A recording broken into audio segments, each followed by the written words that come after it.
Hello again, everyone. Welcome back with Mrs. Struble.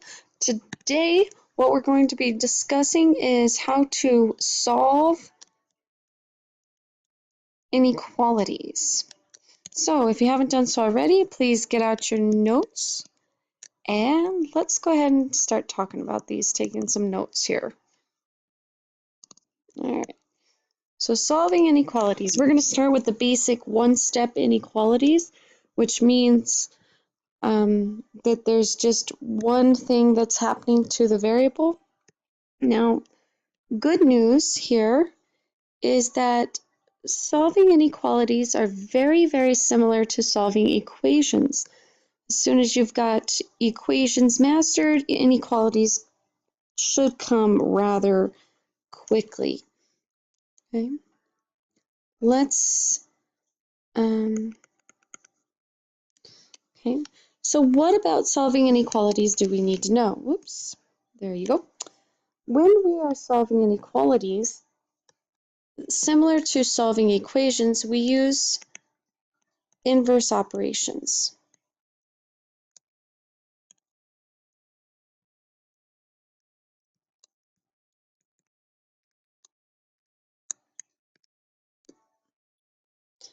Right? We're basically asking ourselves what happened to the variable, and to reverse that, we use the inverse operation. Right. Let's go ahead and practice some basic ones here. There is a little hiccup when it comes to the multiplying and dividing one steps, but we'll get there soon. We're going to start with one steps. Okay. And more in depth here, we'll start with addition and subtraction.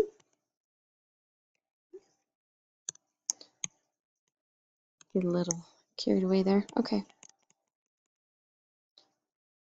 All right. So in addition and subtraction inequalities, you have something along the lines of, okay, a minus 5 is greater than or equal to 7 in order to solve for all the possibilities of a. Now, one thing you have to remember when you're solving inequalities is when we solve inequalities, there is not just one answer. There are multiple possibilities. In fact, there are infinitely many possible solutions, okay?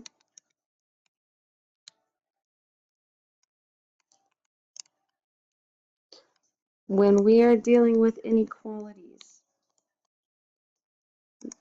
think back to that age thing when it comes to ordering something off of a kids menu, or ordering something off of a senior citizen menu, or riding your famous roller coaster, okay? Different heights, different ages can be acceptable. So there are infinitely many solutions with these inequalities. Okay, now that let's get back on track here. So to solve for A and find all of the possibilities that A could be, we treat this like an equation. So we see A minus 5. Well, to undo the subtraction, we add 5. And what we do to one side, we do to the other. Keep that balance there. So and that has to do with the addition property of inequality. Okay? It says the same thing as what the addition property of equality does. And the sign falls down. 7 plus 5, 12. So all of our possible A's include anything greater than or equal to 12. So it could be 12, 12.2, 20, a million, okay? All values that are greater than or equal to 12. Let's do another example.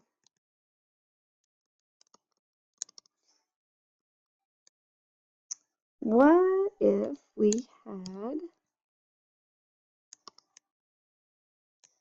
something along the lines of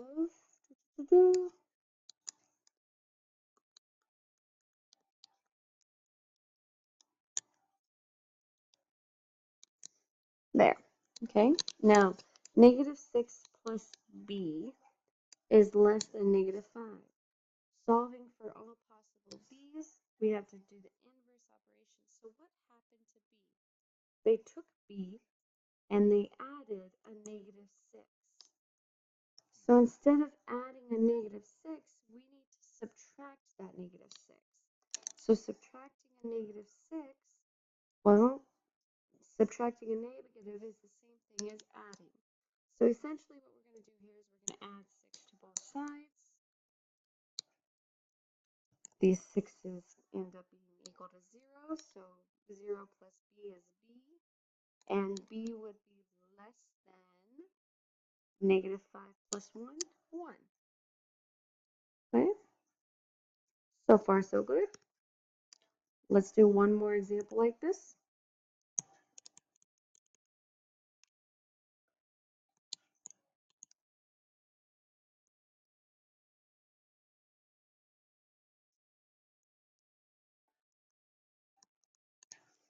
Okay, so here we have the variable on the right hand side of the inequality. Now this is going to look a little different both when we solve it and on the graph if we were to graph all of these. But the process for solving it still remains the same. We're going to use that inverse operation. So what happened to C? We took C, subtracted 17. So instead of subtracting 17, we need to add it. So we're going to add 17 to both sides. C remains on the right-hand side. The sign, the inequality remains the same. And then we get 17, or negative 23, positive 17. That is going to be negative 6. Okay. So this is telling us that negative 6 is greater than C. Now what we're going to do is we're going to backtrack. We're going to graph all of these just as a quick review. Okay. Starting with this first example, A is greater than or equal to 12. Well, our main value here is 12. We need to know A in relation to 12. So A could be equal to 12. That means it's going to be a closed circle. But it could also be greater than, which means we're going to head to the right, nice and bold, so that everybody can tell which direction we're going. All right. Let's do the second example we had over here. Again, we're going to graph all of the possible B values. So B is less than 1. Well, it cannot be equal to 1, so we're going to put an open circle at 1. And any number less than 1 is satisfactory. So right on down there. This blue example is where we could run into a little bit of a hiccup. Now, we've practiced these, so hopefully it's not too bad of a hiccup. Remember, if negative C is greater, or excuse me, if negative 6 is greater than C, that means that C is less than negative 6. Okay? So we're going to start with the negative 6. It cannot be equal to negative 6, so we're going to go ahead and open that circle up. And then ask yourself, which one's greater? Well, negative 6 is bigger. That means C has to go on this side of it. C is less than negative 6. And if it helps you to rewrite that backwards, go ahead and do it. But those are what the graphs look like. Now, we can't forget how to graph them either. All right, so that was how we solve one-step inequalities with adding and subtracting. Let's go ahead and go into multiplying and dividing. So again, we're doing those one-step inequalities, but we're going to focus on multiplying and dividing.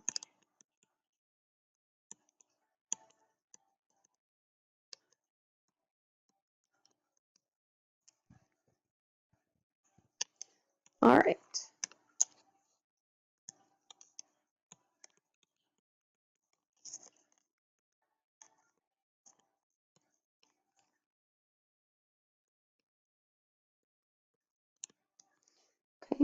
Here we have 3a is less than negative 27. If you remember, 3a means 3 times a. So we see multiplication. We're going to divide both sides by 3. And we end up getting a is less than negative 9.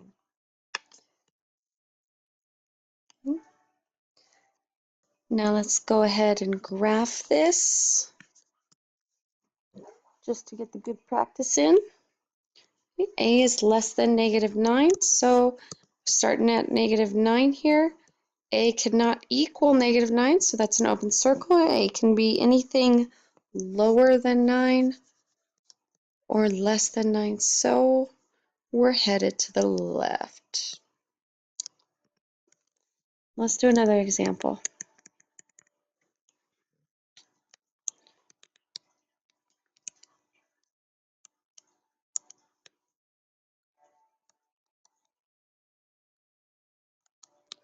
Okay, let's make that a D.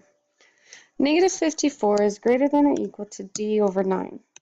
Now remember, this over part means division. So when I see division, to undo division, we need to multiply. We're going to end up multiplying both sides, therefore, by 9. 9 divided by 9 gives us 1. And 1 times d, no matter what d is going to be equal to d. Inequality sign falls down, and we end up with a negative, what is it, 486? Again, the great news here is as soon as you have solving equations down, just think of this as just another equation. The only thing different is the inequality, and obviously if we were to graph this, okay, D has infinitely many possibilities. So going ahead to graph this, we're at negative 486. I believe I'm right. 50, 45 plus 340. Yeah, okay. D can equal 486. This is another one of those inequality statements where we'll need to read it backwards in order to graph it correctly. So instead of negative 486 is greater than or equal to D, D is less than or equal to negative 486. So it's less than. We're headed once again to the left. All right. Now, when we're dealing with multiplying and dividing inequalities, there is something that happens, something special that happens when we multiply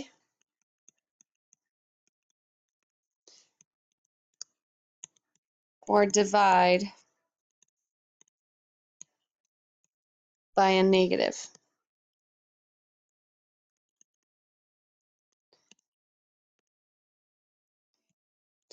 So let's just kind of think of this.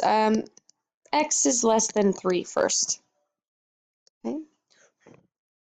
If X is less than 3, then X can be 0, it can be negative 2, it can be 2. Those are some possibilities for X.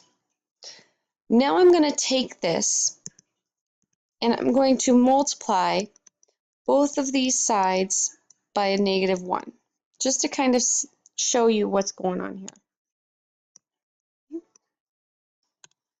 So I'm going to multiply X by a negative 1, and I'm going to multiply 3 by a negative 1. The question here is this inequality still true? Well, X times negative 1. If X is 0, then 0 times negative 1 stays 0, so that doesn't affect it. But if X is negative 2, for example, multiplying it by negative 1, we get positive 2. Multiplying 2 by negative 1, we get negative 2. Okay, how's the other side look? When we multiplied 3 by negative 1, we got negative 3. So which of these values is still less than the right-hand side of negative 3? And the answer is none of them. None of these values, 2 is not less than negative 3, negative 2 is not less than negative 3. Okay? All of these values are greater than negative 3. So it turns out when we multiply or divide, it happens in division 2, by a negative number, that inequality is no longer true. It's no longer true. In order to keep it true,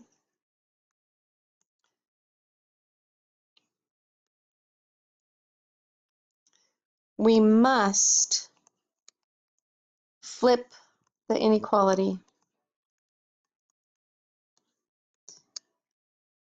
And this only happens if we multiply or divide by a negative value to both sides in order to solve. Okay, so let's do a couple examples of those, and hopefully you'll see what I mean from there.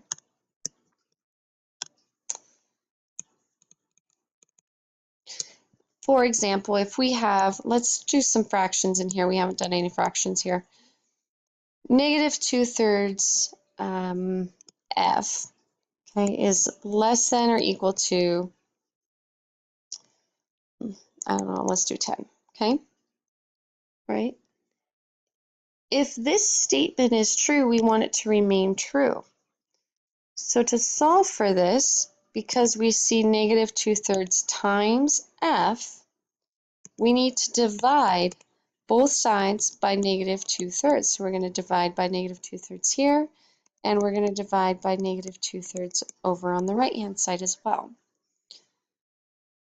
Any number divided by itself equals 1, which leaves us with just f on this left-hand side. 10 divided by negative 2/3, well, dividing by a fraction is the same thing as multiplying by its reciprocal. Excuse me, you end up getting negative 15. And just like we verified up here in my example, we multiplied or we divided both sides by a negative value. We divided by negative 2/3. We divided by negative 2/3. So because we did that, our inequality is no longer less than or equal to, it's greater than or equal to. So this is our new inequality. All right, let's try another example here.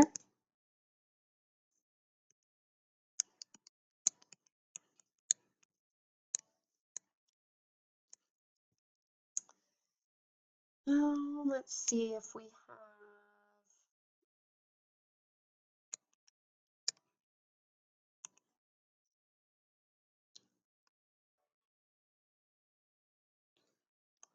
let's do h.